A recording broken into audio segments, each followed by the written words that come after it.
Hello, welcome. My name's Jamie Lockhart. If we haven't met before, pleasure to meet you. Welcome to the channel. Welcome to the sessions. This one is called Put Down That Plectrum, or we'll all be gone. Put down the plectrum, move on up to 5th, 7th fret, hanging around there, middle of the guitar, great spot. Good spot, great spot. Channeling an arsehole. Reason this is a great spot, and I started off electric guitar, heard Dave Gilmour, Pink Floyd, Mr. Expression himself, and I believe I probably learnt this from Dave Gilmour. And later on Clapton with a version of Crossroads he did with Cream. But when you're playing around the 5th and 7th fret, what you have is a luxury of open E, open A and open D, and the ability to play around in those positions with scales associated with those strings. So I'll give you a quick example. And in my example, I'll go over the reasons I think it's fantastic to have these open strings playing. I'll show you first, I'll talk about it later. It's a bit easier to summarise than it is to illustrate verbally. Play open string. A little bit of whammy if you've got one, a little bit of trem. Now, that note's ringing out. It's going to support me in an open string, so it's supporting me as if it was almost like synthesizer. Think of it that way. Now I can execute from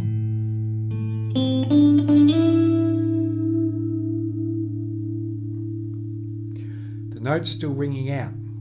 I don't have to rush.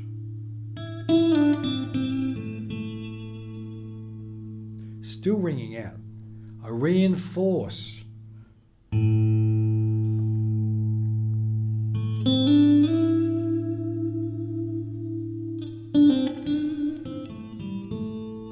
Reinforce as a chord if I want, because I've got the A minor chord there, but if you don't understand that, don't worry. I can move up now to the D open.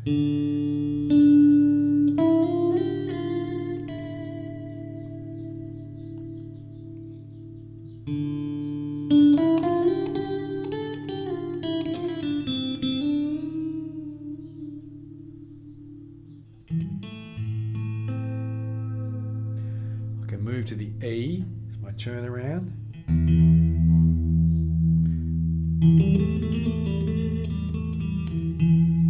Up to the D again, because that would be my progression.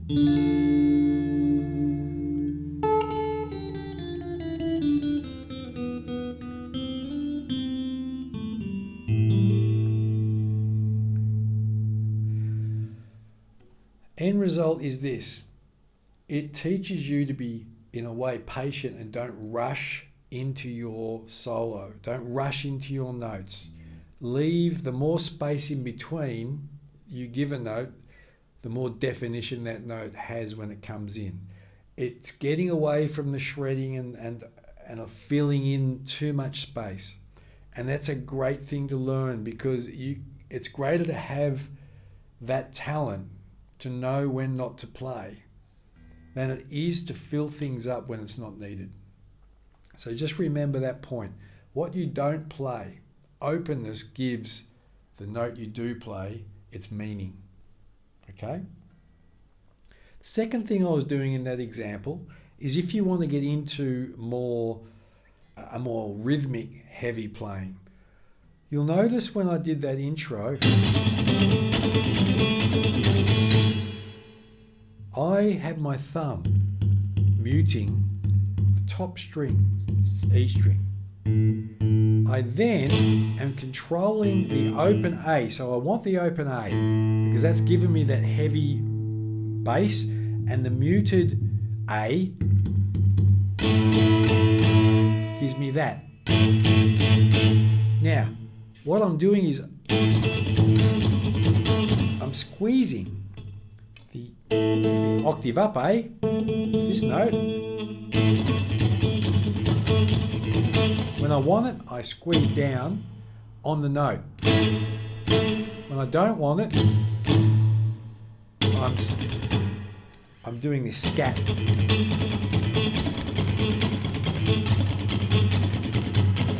So if you want to practice, the idea is no string rings out. Everything is muted.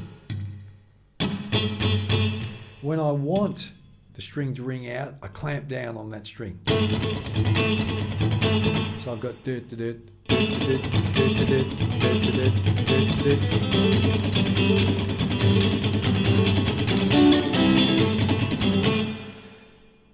the technique is mainly in the right hand, and I can't teach you how to do that. You have to take it back to what I did in the acoustic beginners acoustic guitar sessions. It's all about muting all strings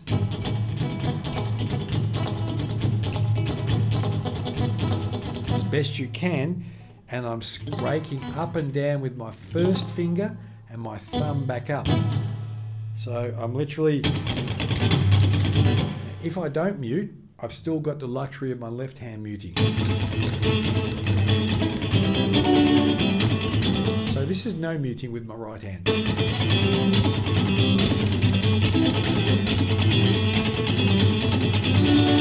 This is muting.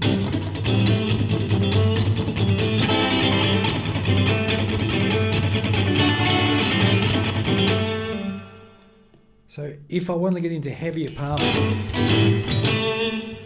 I can, but really it's just the scatting of the fingers over the strings that's creating the muting, because there's always something in contact with my right hand.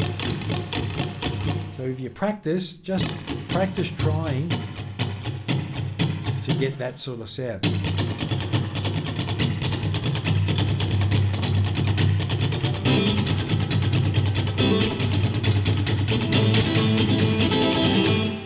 In Stevie Ray Vaughan's Cold Shot,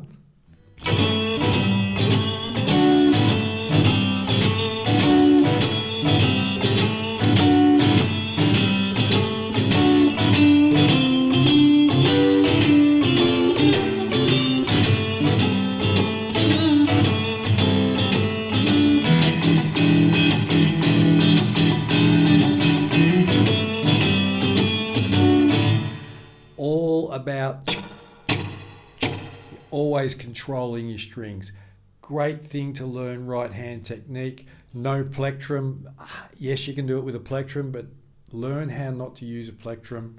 Left hand, right hand. Just get them, practice, start off that way. You'll get there. Great session. See you next time. Bye-bye.